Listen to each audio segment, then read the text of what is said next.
ಯವಗೆ ನೀವೇನು ಆತನೇನು ಉತ್ಸವಧುನಾಗಲಿಯೇ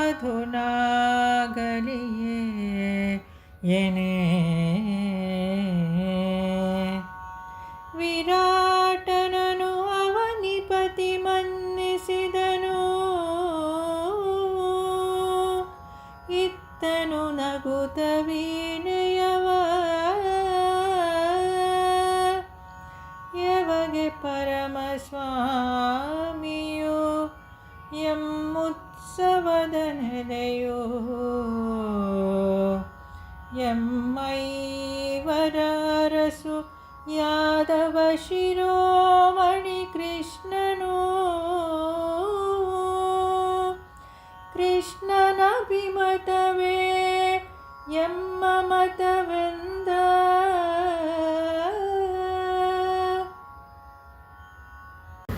ವಿರಾಟ ಅರ್ಜುನನ ಉತ್ತರವನ್ನು ಕೇಳಿ ಹೇಳ್ತಾ ಇದ್ದಾನೆ. ಅವನು ಅಭಿಮನ್ಯುವಿಗೆ ಅವಳನ್ನು ಮದುವೆ ಮಾಡಿಸ್ಕೋತೀನಿ ಉತ್ತರೇನ.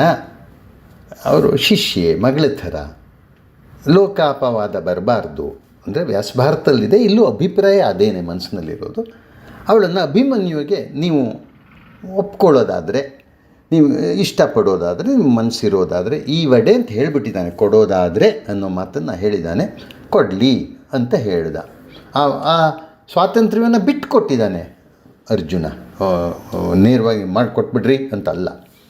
ಅದಕ್ಕೆ ವಿರಾಟ ಉತ್ತರ ಕೊಡ್ತಿದ್ದಾನೆ, ನಮಗೆ ನೀವಾದ್ರೇನು ಅವನಾದ್ರೇನು, ಅಂದರೆ ಅಭಿಮನ್ಯು ಆದ್ರೇನು ಅರ್ಜುನ ಆದ್ರೇನು ಅಂತ ಆಯಿತು. ಅಂದರೆ ವಿರಾಟನ ದೃಷ್ಟಿಯಲ್ಲಿ ಸಂಬಂಧ ಮುಖ್ಯ, ಅರ್ಜುನ ಆದರೂ ಸರಿ ಅಭಿಮನ್ಯು ಆದರೂ ಸರಿ ಅಂತ ಆಯಿತು. ಆದರೆ ಉತ್ತರೆಯ ದೃಷ್ಟಿಯಲ್ಲಿ ಅಭಿಮನ್ಯು ಆದರೂ ಸರಿ ಅರ್ಜುನನೂ ಆದರೂ ಸರಿ ವ್ಯತ್ಯಾಸವಿಲ್ಲ ಅನ್ನೋದಲ್ಲ. ಅಲ್ಲಿ ಆ ಮಾತೇನಿಲ್ಲ. ಆ ದೃಷ್ಟಿಯಿಂದ ಅವನು ಯೋಚನೆ ಮಾಡಿಯೂ ಇಲ್ಲ. ಈ ದೃಷ್ಟಿಯಿಂದೆಲ್ಲ ಯೋಚನೆ ಮಾಡುವಂತಹ ಆಧುನಿಕ ಕಾದಂಬರಿಕಾರ್ತಿಯರು ಎಲ್ಲ ಆ ಥರ ಬರೆದಿರೋದುಂಟು. ಕೃಷ್ಣ ಉದಯ್ ಶಂಕರ್ ಅನ್ನೋರು ಬರೆದಿರುವಂತಹ ಒಂದು ಕಾದಂಬರಿ ತ್ರಯ, 3 ಕಾದಂಬರಿಗಳು, ಟ್ರೈಲೋಜಿ ಅಂತಾರೆ ಇಂಗ್ಲೀಷ್ನಲ್ಲಿ. ಅದು ದಿ ಆರ್ಯಾವೃತ್ತ ಟ್ರೈಲೋಜಿ ಅಂತ, ಆರ್ಯಾವೃತ್ತ ತ್ರಿವಳಿ ಕಾದಂಬರಿ ಅಂತ ಹೇಳೋಣ. ಅದು 3 ಕಾದಂಬರಿಗಳಲ್ಲಿದೆ. ಅದರಲ್ಲಿ ಕೌರವ, ಕೃಷ್ಣ, ಕೌರವ ಅಂದ್ಕೊಂಡು ಕುರುಕ್ಷೇತ್ರ ಅಂದ್ಕೊಂಡು ಈ ಥರ 3-5 ಮಾಡಿದ್ದಾರೆ. ಅದು ಒಂದು ರೀತಿಯ ಕ್ರಮ, ಅದೊಂದು ಕ್ರಮದ ಅರ್ಥೈಸೋದು, ಅರ್ಥ ಮಾಡ್ಕೊಳ್ಳೋ ಕ್ರಮ. ಅದರಲ್ಲಿ ಉತ್ತರೆ ಕೋಪ ಇರುತ್ತೆ ಮೊದಲು, ಅದೆಲ್ಲ ಏನೇನೋ ಘಟನೆಗಳನ್ನು ಮಾಡಿದ್ದಾರೆ. ಇರಲಿ, ಅದು ಆಧುನಿಕ ದೃಷ್ಟಿ, ನಮಗೆ ಗೊತ್ತಲ್ವ.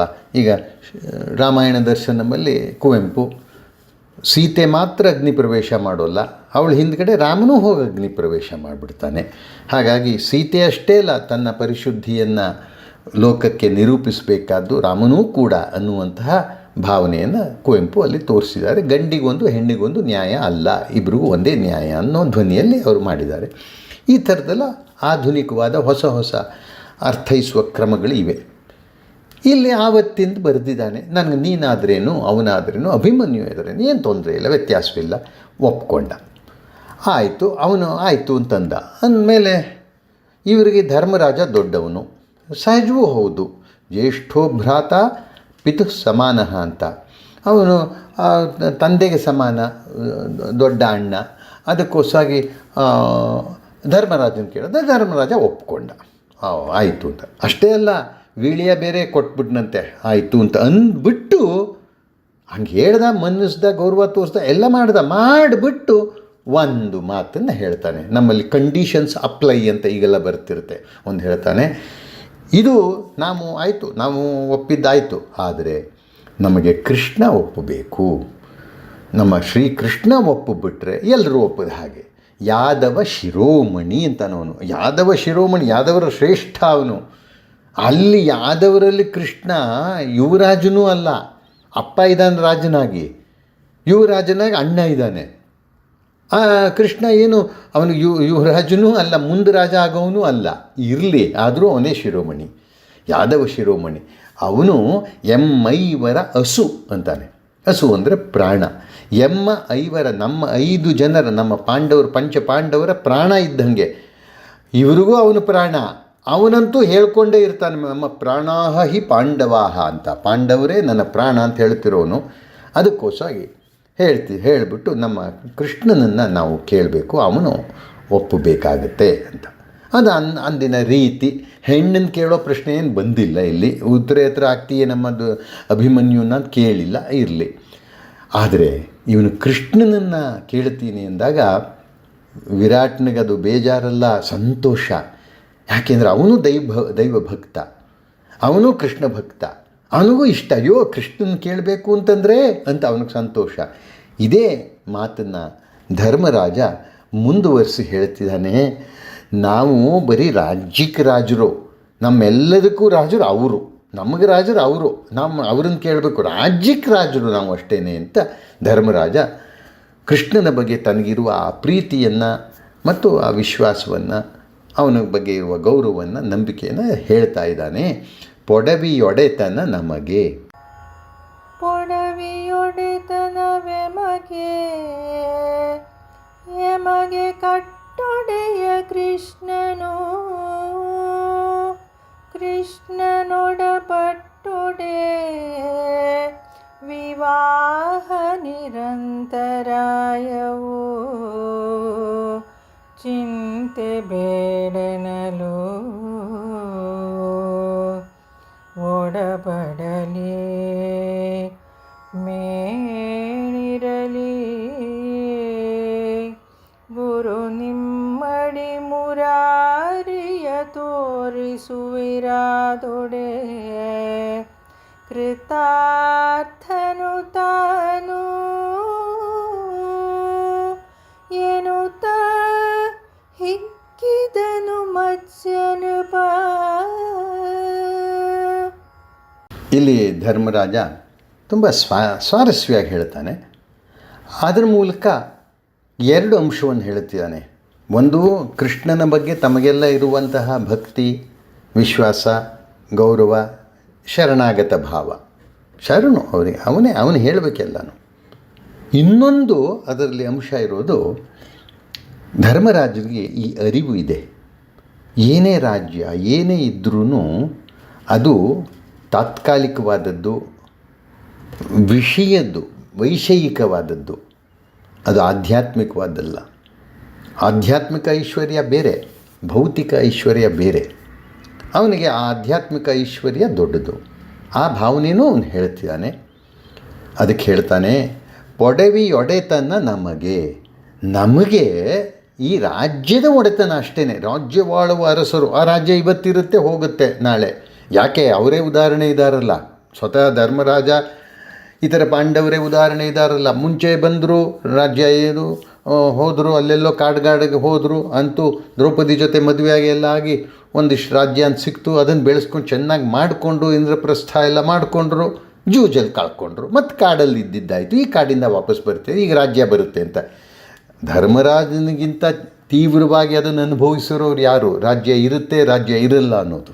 ಅದನ್ನು ಅನುಭವದಲ್ಲಿ ಕಂಡುಬಿಟ್ಟಿದ್ದಾನವನು. ಈ ರಾಜ್ಯ ಎಲ್ಲ ಇರೋದಲ್ಲ, ಬಹುಕಾಲ ಇರೋದಲ್ಲ ಅಂತ. ಅದಕ್ಕೆ ಹೇಳ್ತಾನೆ, ನಾವು ಬರೀ ರಾಜ್ಯವನ್ನು ಆಳುವವರಪ್ಪ, ಆದರೆ ಅವರು ನಮಗೆ ಕಟ್ಟೊಡೆಯ, ಅವರು ನಮಗೆ ಕಟ್ಟೊಡೆಯ, ಅವರು ನಮಗೇ ಒಡೆಯ, ಅವರು ನಮಗೆ ದೊಡ್ಡ ಒಡೆಯ, ಅವರು ನಮ್ಮ ಒಡೆಯ ಕೃಷ್ಣ, ಅವನು ಹೇಳಬೇಕು. ಹಾಗಾಗಿ ಅವನು ಒಡಬಟ್ಟೊಡೆ, ಅವನು ಒಪ್ಕೊಂಡ್ರೆ, ಅವನು ಒಪ್ಪಬೇಕು, ಅವನು ಸಮ್ಮತಿ ಕೊಟ್ಟರೆ ಮದುವೆ ನಿರಾತಂಕವಾಗಿ ನಡೆಯುತ್ತೆ. ಅಂದರೆ ದೈವಿ ಬಲವೂ ಬೇಕು ಅಂತ. ಮನುಷ್ಯನ ಪ್ರಯತ್ನವೂ ಬೇಕು, ಆದರೆ ದೈವಿ ಕೃಪೆನೂ ಬೇಕು ಅನ್ನೋದು ಅವನ ಅಭಿಪ್ರಾಯ. ಅಂದುಬಿಟ್ಟು ಆಮೇಲೆ ಹೇಳ್ತಾನೆ, ಮನಸ್ಸಿಗೆ ಅವನಿಗೆ ಏನು ಅನಿಸುತ್ತೋ ಯಾರಿಗೆ ಗೊತ್ತು. ಆಮೇಲೆ ಕೃಷ್ಣ ಹೇಳಬೇಕು ಅಂತ ಅಂದ ತಕ್ಷಣ ಅಯ್ಯಯ್ಯೋ, ಆಮೇಲೆ ಕೃಷ್ಣ ಹೇಳಬೇಕು, ಹಾಗಾದ್ರೆ ಆಗಲ್ವೋ ಅಂತ. ಅದಕ್ಕೆ ಚಿಂತಿಸಬೇಡ, ಇದಾನೆ ಅವನು ನಮ್ಮ ಕ್ಷೇಮ ಎಲ್ಲ ನೋಡ್ಕೊಳ್ಳೋದಕ್ಕೆ.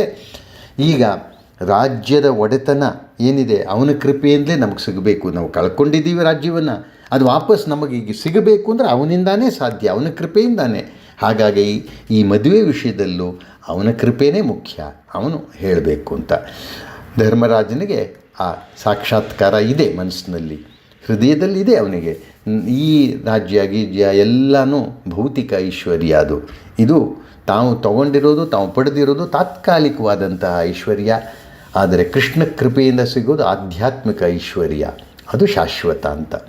ವಿವೇಕಾನಂದರು ಒಬ್ಬ ಶಿಷ್ಯನಿಗೆ ಕಾಗದ ಬರೀತಾರೆ.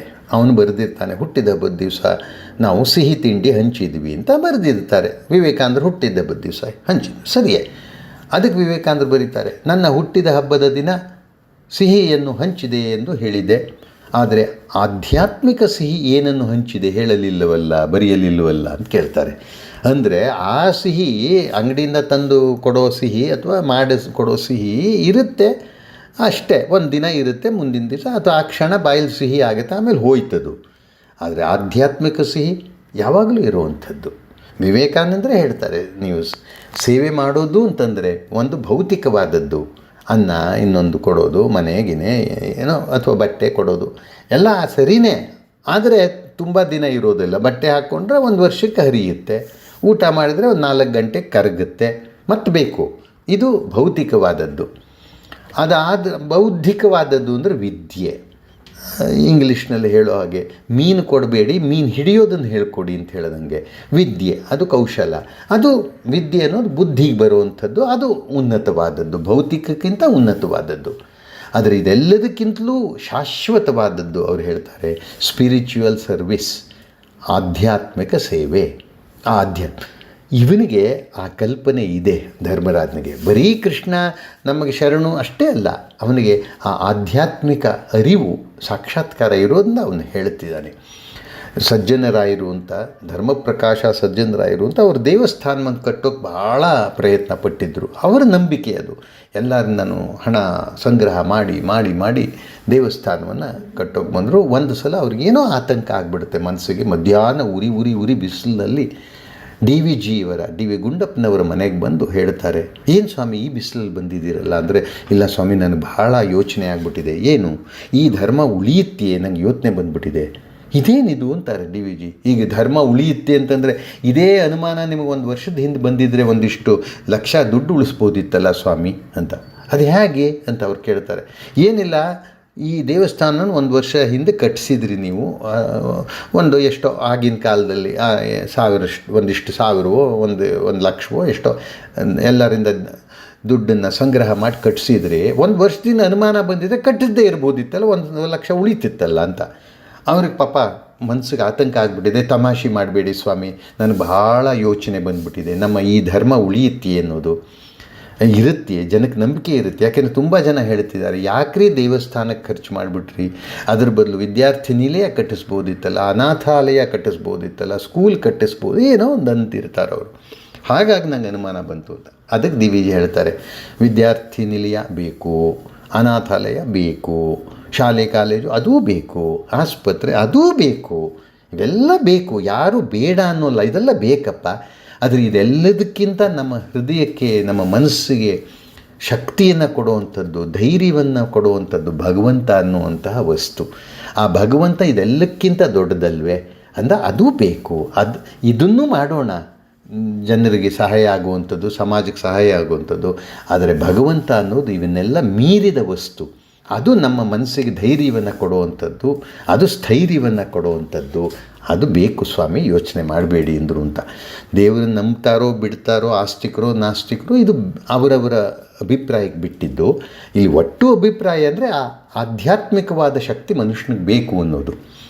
ಆ ದೃಷ್ಟಿಯಿಂದ ಧರ್ಮರಾಜ ಅಲ್ಲಿ ಹೇಳ್ತಿರೋದು. ಆದರೆ ಕೃಷ್ಣ ನಮಗೆ ದೊಡ್ಡವನು, ಅವನು ಹೇಳಬೇಕು ಅಂತಲೇ, ಅದೇನು ತಪ್ಪಲ್ಲ.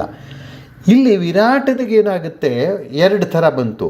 ಒಂದು ಚಿಂತೆ ಅಂತಂದರೆ ಅವನು ಕೃಷ್ಣ ಒಪ್ಪದೆ ಹೋದರೆ ಅಂತ ಅನಿಸಿರ್ಬೋದು. ಅದಕ್ಕೆ ಚಿಂತೆ ಬೇಡನೆಲ್ಲು ಅಂತ ಅದನ್ನು ಹೇಳಿದ್ದಾನೆ.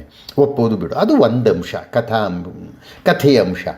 ಆದರೆ ಅವನಿಗೆ ಸಂಭ್ರಮ ಆಗ್ತಿರೋದು ಅದಕ್ಕಲ್ಲ, ಈ ನೆವದಲ್ಲಿ ಕೃಷ್ಣನ ದರ್ಶನ ಆಗುತ್ತಲ್ಲ ಅಂತ ಅವನಿಗೆ ಸಂತೋಷ. ಅಂದರೆ ಅವನಿಗೂ ಆ ರೀತಿಯ ಮನಸ್ಸು ಇದೆ.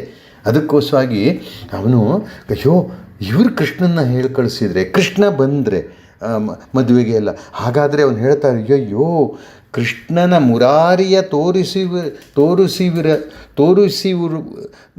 ತೋರಿಸುವಿರಾದಡೆ ತೋರಿಸೋದಾದರೆ ನೀವು ಕೃಷ್ಣನನ್ನು ಈ ನೆವದಲ್ಲಿ ತೋರಿಸೋದಾದರೆ ನನಗೆ ಹಾಗಾದೊಡೆ ಕೃತಾರ್ಥನು ತಾನು, ನಾನು ಕೃತಾರ್ಥನಾಗ್ತೀನಿ ಅಂತ ಅನ್ನಂತೆ ವಿರಾಟ. ಅವನಿಗೆ ಇದು ಅಯ್ಯೋ ಮದುವೆ ಅನ್ನೋ ನೆವದಲ್ಲಿ ಅವನು ಕೃಷ್ಣನ ದರ್ಶನ ಆಗಿಬಿಟ್ರೆ ಅಂತ ಅದು ಅವನಿಗೆ ಸಂತೋಷ. ಅಂದರೆ ಅವನಿಗೂ ಆ ಆಧ್ಯಾತ್ಮಿಕ ಭಾವ ಇದೆ. ಇದಕ್ಕೆ ಸರಿಯಾಗಿ ಸಂವಾದಿಯಾಗಿ ಮುಂದೆ ಆ ಸಾಲು ಬರುತ್ತೆ, ಕೃಷ್ಣನಿಗೆ ಹೇಳಿ ಕಳಿಸುವಂಥ ಸಾಲು. ಮದುವೆ ಬರಬೇಕು ನೀವು ಮದುವೆಗೆ ಅಂತ ಕೊಡ್ತಾ ಇದ್ದಾರೆ ಆಹ್ವಾನ ಪತ್ರಿಕೆಯನ್ನು. ಆವಾಗ ಹೇಳ್ತಾರೆ, ಬರೀತಾರೆ, ಮದುವೆ ಎಂಬುದು ನೆವ ನಿಜ ಶ್ರೀಪದವ ತೋರಿಸಬೇಕು. ಬಹಳ ಪ್ರಸಿದ್ಧವಾದ ಸಾಲು. ಮದುವೆ ಅನ್ನೋದು ಸುಮ್ಮನೆ ನೆವ ಅಷ್ಟೇ, ಆದರೆ ನಮಗೆ ಕಾಣಬೇಕಾದ್ದು ನಿಮ್ಮ ಪಾದದರ್ಶನ ಅಂತ. ಆ ಥರ ಅದೇ ವಿರಾಟನ ಭಾವವು. ಅದನ್ನು ಕೇಳಿ ಈಗ ಇವನು ಬರೀಬೇಕಲ್ಲ, ಧರ್ಮರಾಜ ಇದನ್ನು ಅಭಿಪ್ರಾಯವನ್ನು ಹೇಳಬೇಕಾಗಿದೆ. ಕೃಷ್ಣನಿಗೆ ಹೇಳಿ ಕಳಿಸ್ತಾ ಇದ್ದಾನೆ. ಹೇಗೆ ಹೇಳಿ ಕಳಿಸ್ದ? ಒಂದು ಕಾಗದವನ್ನು ಬರೆದು ಕಳಿಸ್ತಾನೆ. ಅದು ಕೃಷ್ಣನೇ ಇರಬಹುದು, ತುಂಬ ಪ್ರೀತಿಯವನೇ ಇರಬಹುದು, ಆದರೆ ಧರ್ಮರಾಜ ಶಿಷ್ಟಾಚಾರವನ್ನು ಮರೆಯೋದಿಲ್ಲ.